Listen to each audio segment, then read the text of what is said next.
বরাক উপত্যকার বিশাল প্রাকৃতিক জলাশয় হচ্ছে সনবিল। এশিয়ার দ্বিতীয় বৃহত্তম প্রাকৃতিক জলাশয় এটি। হাজার হাজার মানুষের জীবন জীবিকা নির্ভরশীল এই সনবিলের উপরে। বহু মানুষের জীবিকা নির্বাহ করছে এই সনবিলের উপরেই। বর্ষার মরশুমে সেখানে মাছ ধরে জীবিকা নির্বাহ করেন মৎস্যজীবীরা। তারাই শীতের মরশুমে জলাশয়ের অপেক্ষাকৃত উঁচু জমিতে ফসল ফলান। এভাবে যুগ যুগ ধরে চলছে তাদের জীবন। এবারে পরপর কয়েকদিনের কালবৈশাখী তাদের ফসলের সর্বনাশ করেছে। এ নিয়ে আমরা সরাসরি কথা বলবো। আমাদের সঙ্গে সরাসরি রয়েছেন আমাদের প্রতিনিধি মিষ্টু দত্ত। মিষ্টু, তুমি সনবিলে রয়েছে।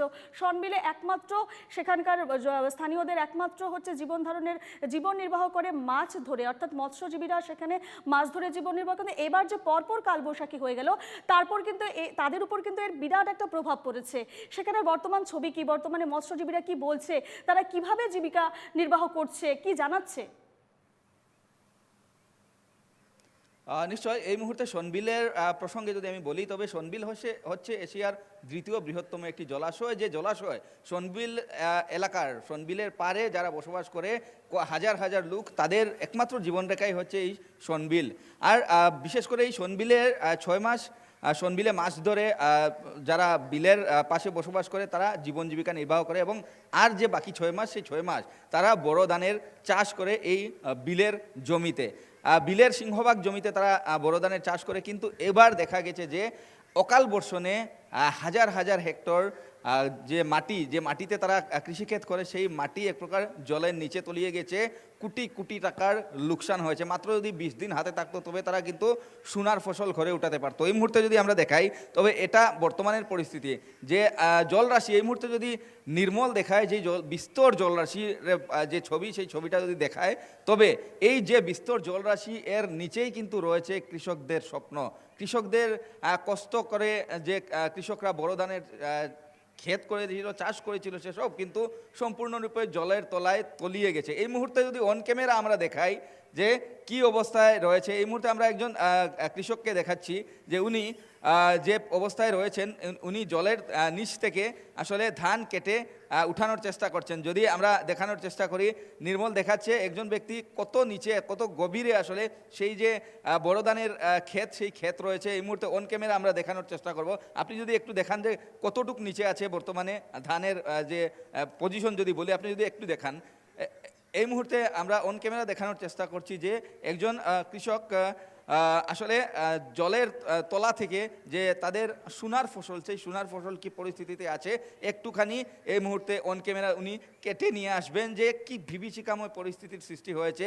হাজার হাজার হেক্টর কৃষিভূমি এই মুহূর্তে যদি নির্মল দেখায়, তবে সেই ধান কিন্তু এখনো পাকেনি। অর্থাৎ মাত্র যদি 20 দিন, কৃষকরা উল্লেখ করেছে, মাত্র যদি 20 দিন তারা হাঁটতে পেত, তবে কিন্তু এই যে সোনার ফসল তারা ঘরে উঠাতে পারত। কিন্তু এমত অবস্থায় হঠাৎ বৃষ্টি নেমে পড়ায় সনবিলের জলস্তর যথেষ্ট বৃদ্ধি পেয়েছে। এই মুহূর্তে আমরা কিছু কথা বলার চেষ্টা করব। এখানে একজন কৃষক রয়েছেন, ওনার সাথে আমরা কথা বলবো। যেহেতু প্রতি বছর আপনারা এই সনবিলের উপরই নির্ভরশীল, 6 মাস আপনারা মৎস্য চাষ করেন, 6 মাস ধানের ক্ষেত করেন, এবার যে অবস্থা, কি অবস্থা বর্তমানে? এবার তো আমরা অবস্থা জল খায় তাহলে গোসন বিলের আর ধান নিচে, এখন তো আর আমরা কোনো বন্দোবস্ত নাই। এখন মাছ মারার যদি আমরা যাইতাম চাই, তেও আমরা সরকারে দিব, পুলিশ প্রশাসন ফাটাই আমরা ধৈর্য নিব। তখন আমরা আর চাও বাচ্চা খাওয়াবে কোনো আর উপায় নেই। তখন আমরা কী করতাম, সরকারও তো আমরা কিচ্ছু আর করেন না, তখন তো আমরা ঘরে ফিরে মরতে লাগবো। তখন আমরা আর তো আমরা উপায় নেই।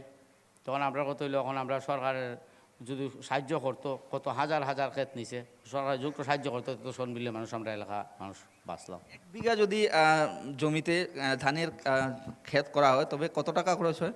1 বিঘা জমিন হলে 4,000 টাকা যায়। একজন কৃষকের 4,000 টাকা ইনভেস্ট। 1 বিঘা 4,000 টাকা যায় 1 বিঘা জমি। অবস্থায় তো হাজার হাজার হেক্টর মাটি, হাজার হাজার হেক্টর মাটি আছে। মাটি সবে কেউ 10 কের, কেউ 20 কের, কেউ 5 কের, কেউ 2 কের, কেউ 1 কের। যার পয়সা যতটুকু আছে, পয়সা কেউ রেনা করতে পায় না। সরকারের ঘরে যদি আবার লোন লইতাম চাই গিয়া, তো 10,000 টাকা দিবা, তে লোন পাইবা, আবার এই 10,000 টাকা ঘুরে দিতে লাগে। আমরা এই মুহূর্তে যদি বলি, তো আপনাদের স্বপ্ন সম্পূর্ণরূপে জলের তলায় তলিয়ে গেছে। সম্পূর্ণ জলের তলে গেছে, সম্পূর্ণ তো জলের তলে গেছে ধান। আমরা তো আর উপায় নেই এখন। এই মুহূর্তে নির্মল যদি সমগ্র এই বিলের বর্তমানের যে পরিস্থিতি, পরিবেশ যদি একটু দেখায়, তবে চতুর্দিকে কিন্তু জল আর জল। একেবারে জলে যে এক ছবি প্রকার আমরা মিষ্টু দেখতে টইটুম্বুর পাচ্ছি, হয়ে গেছে একেবারে সমগ্র জলের তলায় তলিয়ে সন্দ্বীপ। গেছে তাদের কৃষি জমি, অর্থাৎ তাদের ফসল একেবারে জলের তলায় তলিয়ে গেছে। যথেষ্ট ক্ষতি হয়েছে সেখানকার মানুষদের, সনবিলবাসীদের।